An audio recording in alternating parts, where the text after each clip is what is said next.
እነዚህ የሐሰት መምህራን በእርሱ ዘመን እንደ አሸን የፈሉት እሱ እውነትን ካስተማረ በኋላ ያንን እውነት የሚያጣምም ሌላ አስተምሮ ይዞ ይቀርባሉ። እነሱም ኢየሱስ ይላሉ፣ ግን ጳውሎስ የሰበከውን ኢየሱስ አይደለም። እነሱም ወንጌል ይላሉ፣ ግን ጳውሎስ የሚሰብከውን ወንጌል አይደለም። የበረዙትን ነው። ብዙ ሰው ነው የተጎዳ። 24,000 ሰው በአንድ ጊዜ ወደቀ። በሰይፍ አይደለም፣ በዚህ በተሳሳተ የበልዓም የተሳሳተ የሐሰት አስተምሮ ምክንያት ማለት ነው። ይሄው ነገር ተመልሶ በቤተ ክርስቲያን ታየ። ጌታ በጴርጋሞን ቤተ ክርስቲያን የበልዓምን ትምህርት የሚከተሉ አሉ አለ። ያ ለጣዖት የተሰዋውን ምግብ መብላት እና በጋለሞተኝነት ወይም በግልሙትና መኖር፣ በዝሙት መኖር ማለት ነው።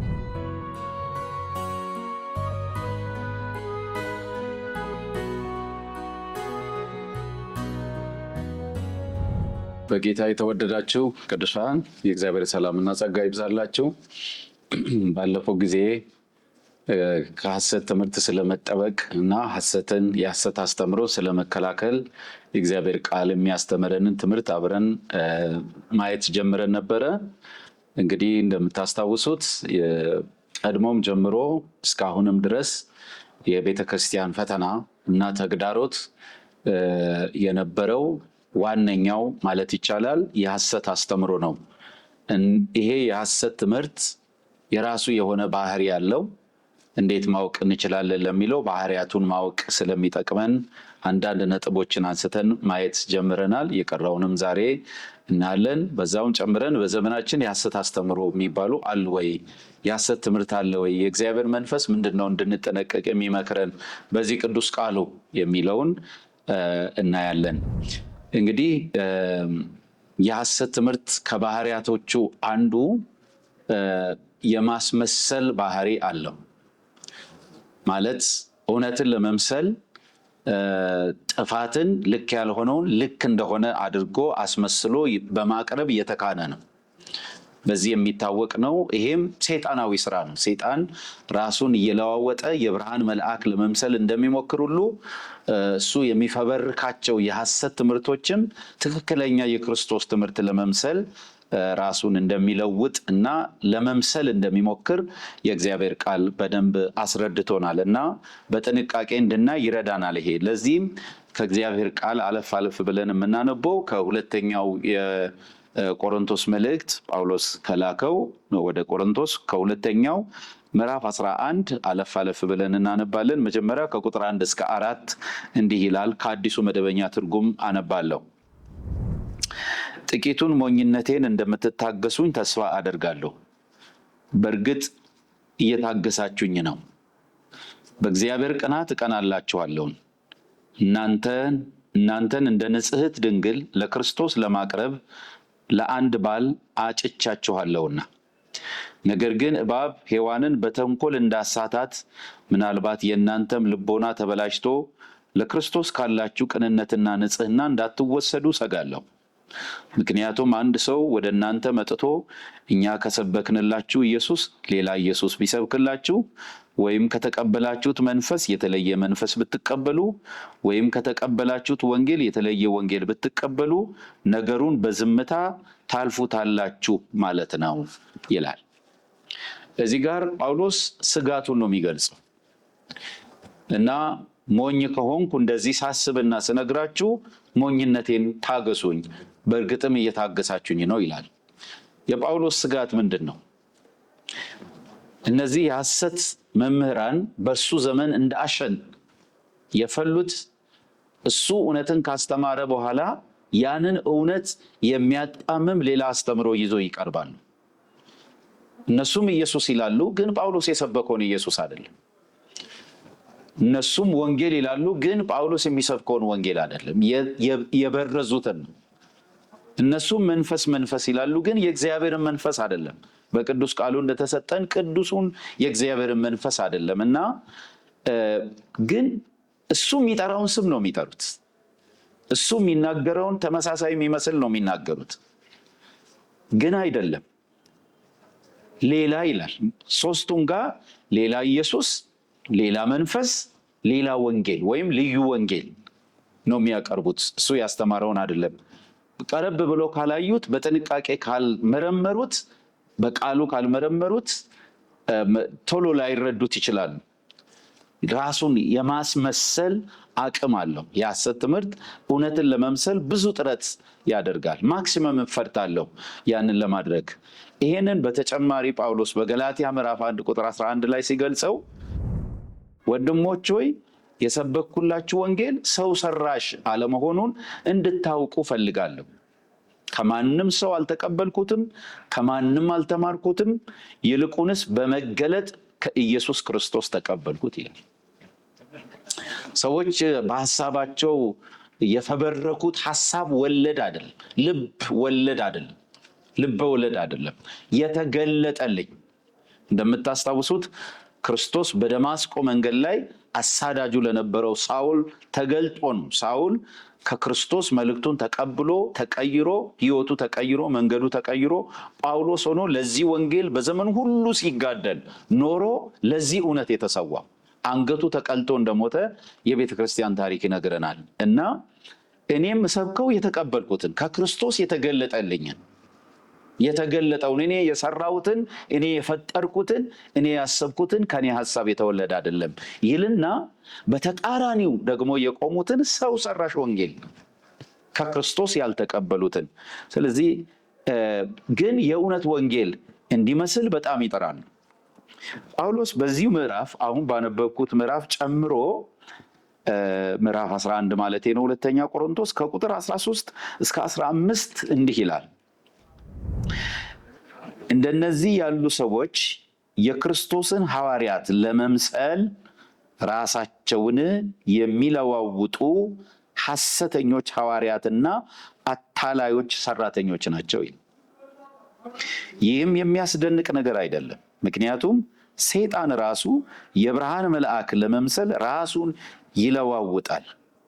እንግዲህ የእርሱ አገልጋዮች የጽድቅ አገልጋዮች ለመምሰል ራሳቸውን ቢለውጡ የሚያስገርም አይደለም፣ ፍጻሜያቸው እንደ ስራቸው ይሆናል ይላል ጳውሎስ። ምንድን ነው እዚህ ጋር የሚለው? እነዚህ ሰይጣን ራሱ የብርሃን መልአክ ለመምሰል እነ ቅዱስ ገብርኤል እነ ቅዱስ ሚካኤል ለመምሰል ቅዱሳን መላእክት ለመምሰል ራሱን ስለሚለዋውጥ የሱም አገልጋዮች እንደሱ ናቸው ይላል።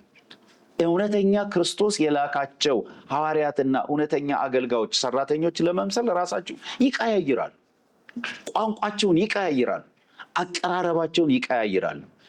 ግን የሱ አገልጋዮች ናቸው፣ የሰይጣን መልእክተኞች ናቸው። ፍጻሜያቸው እንደ ስራቸው ይሆናል። ለማስመሰል ለመምሰል ግን ይጥራሉ። ጳውሎስ ኢየሱስ የሚለው እነሱም ኢየሱስ ይላል። ጳውሎስ ወንጌል ብሎ የሚሰብከው እነሱም የራሳቸውን ወንጌል ይላሉ። ግን ሰው ሰራሽ ወንጌል ደግሞ እንደሆነ ጳውሎስ እዚህ ጋር ይመሰክራልና የሐሰት ትምህርት በባህሪው የመምሰል ሙከራ ያደርጋል።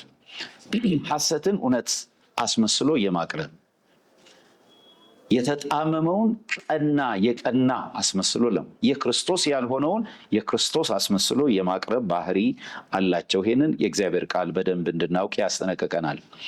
ይህን ካልን የዘመናችን የሐሰት ትምህርት ምንድን ነው? በዘመናችንስ በእኛስ ዘመን አሁን ባለችዋ ቤተክርስቲያን ዘመን የሐሰት ትምህርት ተግዳሮት ነው ወይ? ይህ ተግዳሮት በእኛ ዘመን አለ ወይ? ወይስ ቀርቷል? ወይስ ተሸንፎ ተረቶ ጠፍቷል? እናስተውላለን ወይ? ይሄን በጣም በጥንቃቄ ማሰብ መጠየቅ ተገቢ ነው። የእግዚአብሔር ቃል በባለፈው ክፍለ ጊዜያችን እንዳነበብነው በኋለኛው ጊዜ እንደውም እየጠነከረ ይመጣል። ብዙ አድማጭም ያገኛሉ። እንደነዚህ ያሉ የሐሰት አስተማሪዎችን ሰብስበው ያደምጧቸዋል።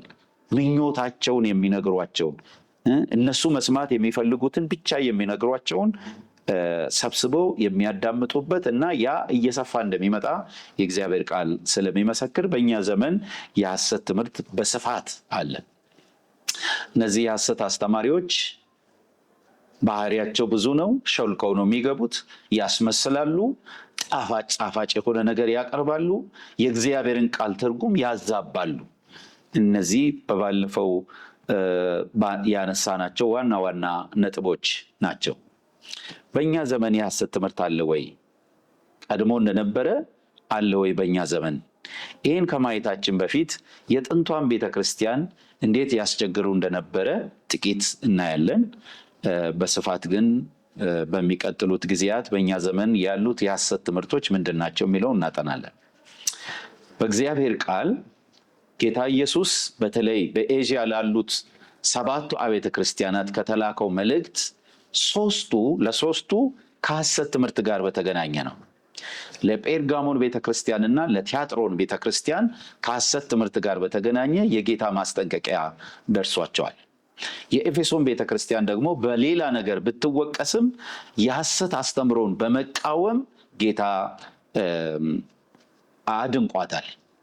ስለዚህ ምን ነበረ እነዛን አብያተ ክርስቲያናት ይፈታተናቸው የነበረው የሐሰት አስተምሮ የሚለውን ከራእይ መጽሐፍ ምዕራፍ 2 ከቁጥር 14 እስከ 16 በማንበብ እንጀምራለን። ይሄ ለጴርጋሞን የተላከ የጌታ መልእክት ነው። የጴርጋሞን ቤተክርስቲያን በኤዥያ ከነበሩ 7ቱ ቤተክርስቲያናት አንዷ ናት።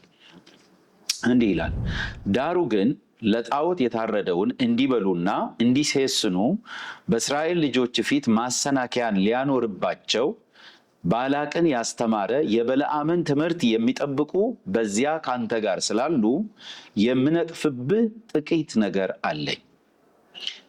እንዲሁም የኒቆላውያንን ትምህርት እንደነዚህ የሚጠብቁ ሰዎች ካንተ ጋር ደግሞ አሉ። እንግዲህ ንስሐ ግባ፣ አለዚያ ፈጥኜ እመጣብሃለሁ፣ በአፌም ሰይፍ እዋጋቸዋለሁ ይላል።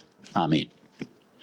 ጌታ ያየው ምንድን ነው? በጴርጋሞን ቤተክርስቲያን የታየው የሐሰት አስተምሮ የኤልዛቤልና የኒቆላውያን የሐሰት አስተምሮ ነው። የኤልዛቤል አስተምሮ የበለዓም አስተምሮ ነበረ። የበለዓም አስተምሮ ምንድን ነው? የበለዓም አስተምሮ ሰዎች በእርኩሰት በግልሙትና እንዲኖሩና ለጣዖት የተሰዋውን እርኩስ እንዲመገቡ የሚያበረታታ ነው። ይህን ሰውዬ ታሪኩን የምናውቀው በዘሁልቁ መጽሐፍ እስራኤላውያን ከግብፅ በወጡበት ጊዜ ወደ ተስፋይቱ ምድር እየተጓዙ የሞዓብ ንጉሥ ባላቅ በጦርነት መግጠም ስለማይችል ይሄ ሰውዬ በሟርቱ የታወቀ ስለሆነ ፕሮፌሽናል ሟርተኛ ስለነበረ በሀገሩ ላይ የሚታወቅ እየረገመ ማጥፋት የሚችል ያንን እየረከሰ የክፉ የሰይጣን ኃይል ስለነበረበት በገንዘብ ገዝቶት አመጣው እስራኤልን እንዲራገም። ሆኖም ግን የእስራኤል ቅዱስ ሕዝቡን የመረጠው አምላክ ስለተቆጣው ሊረግም አልቻለም እና 7 ዳገቶች ተራሮች ላይ የቀያየረ መስዋዕት ቢያቀርብም እስራኤል የሚረገም አልሆነም። በኋላ ላይ ስለ እስራኤል ብዙ መልካም ነገሮች ተናግሮ ቢሄድም ምዕራፍ 24 ኦሪት ዘኍልቍ ወደ መጨረሻው ምዕራፍ 24 ላይ ወደ ቤቱ ሄደ ይለናል። ወደ ቤቱም ቢሄድ ይሄ በለዓም መጥፎ ምክር ግን መክሮ ነው የሄደው። ይሄ ሰውዬ ከባድ ነበረ። ሊያደርስ የሚችለው ጥፋት ቀላል አልነበረም። እግዚአብሔር እንኳን በኢያሱ መጽሐፍ ሊያደርስባቸው የነበረውና እግዚአብሔር እንዴት እንደተከላከለላቸው እንዲህ ይላል፣ እኔ ግን በለዓምን መስማት አልወደድኩም፣ እርሱም ፈጽሞ ባረካችሁ፣ እኔም ከእጁ አዳንኳችሁ ይላል የኢያሱ መጽሐፍ ምዕራፍ 24 ቁጥር 10 ላይ እግዚአብሔር ከዚህ ክፉ ሰውዬ ከዚህ ሟርተኛ እጅ ባያድናቸው ኖሮ ሊያደርስባቸው የሚችለው ጥፋት ከባድ ነበር። እኔ ግን ከእጁ አዳንኳችሁ ይላል እና ይሄ በለዓም መርገም ባይችልም ሌላ ጥፋት ግን አድርጎ ነው የሄደው በእስራኤል ልጆች ላይ። ምንድነው ያደረገው? መጥፎ ምክር ነው የመከረው። በዘኍልቍ ምዕራፍ 31 ቁጥር 16 ላይ እነሆ እነዚህ በፌጎር ምክንያት በበለዓም ምክር እግዚአብሔርን ይበድሉ ዘንድ ለእስራኤል ልጆች እንቅፋት ሆኑ፣ ስለዚህም በእግዚአብሔር ማህበር ላይ መቅሰፍት ሆነ ይላል። በለዓም ሳይሄድ በፊት መጥፎ ምክር መክሮ የሄደው ምንድን ነው?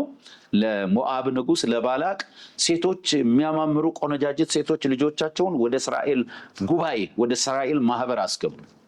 የእስራኤል ሰዎች አገኘናቸው ብለው ከነሱ ጋራ ኃጢአት ዝሙት መፈጸም ጀመሩ።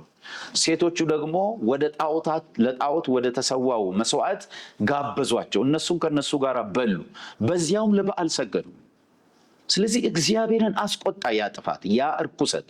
ከመካከላቸው በአንድ ጊዜ 24,000 ሰዎች በእግዚአብሔር ቁጣ ወደቁ። አያቸው መርገም ባይችልም በአስተምሮ ግን አሳታቸው።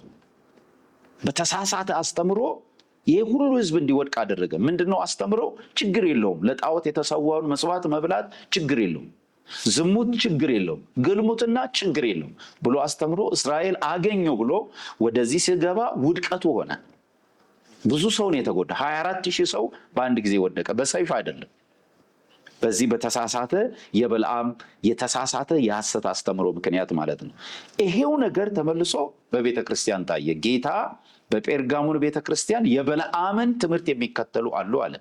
ያ ለጣዖት የተሰዋውን ምግብ መብላት እና በጋለሞተኝነት ወይም በግልሙትና መኖር፣ በዝሙት መኖር ማለት ነው። ያንን የሚያበረታታ ትምህርት ማለት ነው። አንዱ የፈታተናት ይሄ ነው። የቲያጥራንም ቤተክርስቲያን እንዲሁ ፈተናዋ ነበረ።